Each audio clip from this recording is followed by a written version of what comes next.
Siempre se dice que debemos conocer la historia de diversos sucesos que nos causan interés, ya sea para aprender de ellos, tomarlos como inspiración o evitar cometer sus errores. Y si algo nos causa interés en este lugar es obviamente el cómic.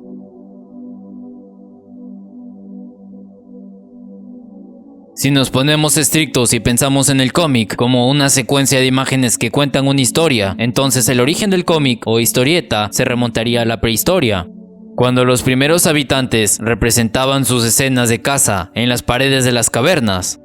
Hay cierta discusión con este origen de la historia del cómic, pues algunos expertos afirman que estos dibujos, juntos a las ilustraciones en los papiros del antiguo Egipto, los grabados en vasijas griegas, frescos en el Imperio Romano y las pinturas y manuscritos medievales, no deberían considerarse como historietas.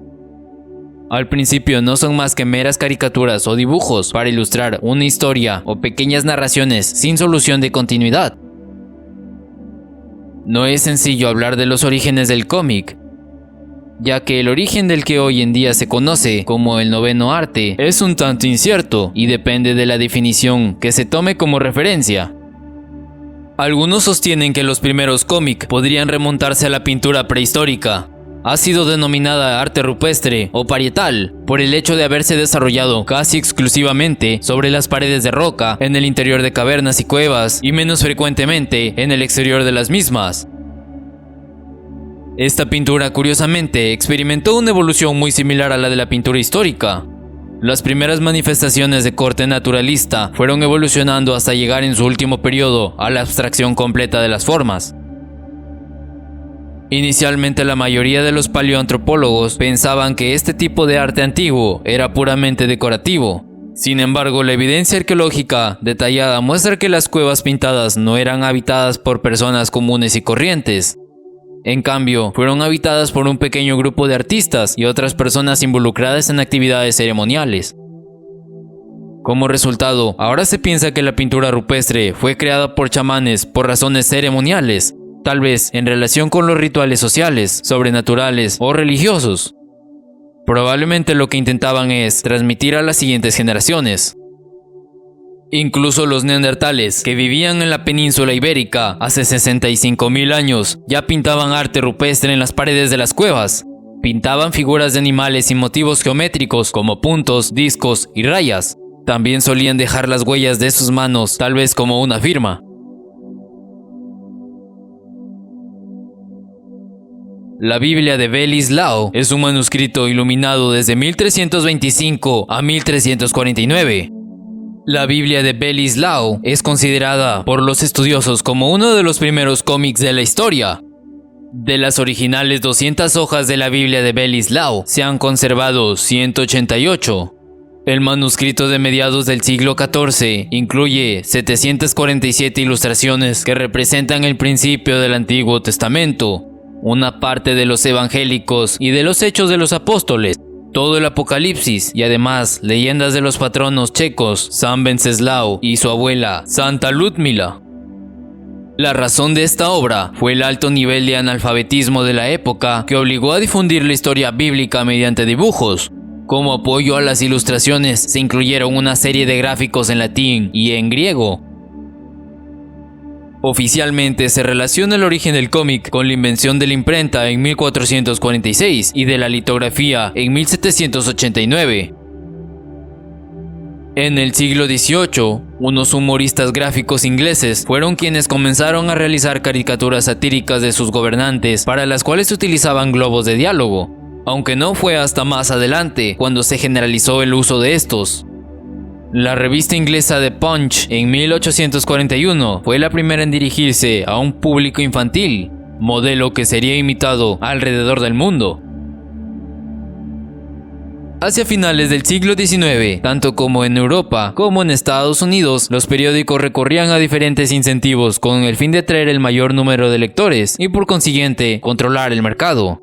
La modernización de los sistemas de impresión en los Estados Unidos permitió que a partir de 1893 se incluyera una página en color en los suplementos dominicales. Las series germinales fueron Hogan's Alley en 1895 de Outcalt, protagonizada por The Yellow Kid, The Katzenjammer Kids, 1897, The Ruffled Dirks y Happy Hooligan, 1899, de Frederick Bar Upper. Fueron estas las que sentaron las bases del cómic actual, con las secuencias de imágenes consecutivas para articular un relato, la permanencia de uno o más personajes a lo largo de la serie y la integración del texto en la imagen con globos de diálogo. Tras la Primera Guerra Mundial, proliferaron las publicaciones en formato revista o comic book dirigidos a un público infantil y adolescente. Será a finales del siglo XX cuando el cómic alcance la edad de oro gracias a la publicación de tiras diarias en prensa, historia de superhéroes. En ese momento, cuando el cómic experimentaba una rápida expansión internacional, diversificándose ampliamente el género. Algunos consideran que Thomas Rowlandson fue el inventor del cómic en el año 1809. Rowlandson publica Los viajes del Dr. Syntax, tal vez el primer cómic o aventura seriada de la historia en tener resonancia, y en esa época hacen su aparición los bocadillos parlantes. La primera novela gráfica se publica en Suiza, inspirado en Rowlandson y animado por Goethe. El suizo Rudolf Tafter publica en 1837 Las aventuras de Obadiah Oldbach, un libro de 40 páginas con varios dibujos en cada página y los textos al pie de los mismos. Le sigue el poeta y artista alemán Wilhelm Busch, que en 1859 publica las primeras caricaturas en un periódico, el Fliegende Blatter, y una famosa historieta titulada Max y Moritz. En 1867 aparece Alice Lapper, el primer personaje de historieta inglés creado por Charles Rose. Sin embargo, según los cánones, el primer cómic moderno publicado en el mundo fue The Yellow Kid, el chico amarillo en su traducción del inglés, el 16 de febrero de 1896 en el diario The World de Nueva York. La razón es que fue entonces cuando se empezó a usar la expresión cómic para definir la historieta en sí, aunque de manera popular. The Yellow Kid fue el personaje principal de la serie Hogan's Alley, una tira de prensa estadounidense, obra de Richard F. Outcault, y publicada entre 1895 a 1898. Tal fue su éxito que dio lugar al término prensa amarilla al aparecer simultáneamente en el New York World de Joseph Pulitzer y en el New York Journal de William Randolph Hearst. La serie también es recordada en la historia del cómic por ser la primera en usar globos o bocadillos para contener el diálogo de los personajes. Aunque el chico usualmente se comunicaba a través de frases que aparecían impresas en su camisa. El 12 de diciembre de 1897, el alemán afincado en Estados Unidos, Rudolf Dirks, publica en The New York Journal la que se considera la primera historieta publicada en forma de tira cómica, The Katzenjammer Kids, Ping Pang Pum en castellano, sobre dos pillastres y su madre, Mama Katzenjammer. Poco después, en 1889, se publicaba la primera historieta de Francia, La familia Fenouillet, de Georges Colomb. Un año más tarde, el 14 de mayo de 1890, los ingleses sacan a la luz la primera revista de cómic de su país con el nombre Comic Cuts.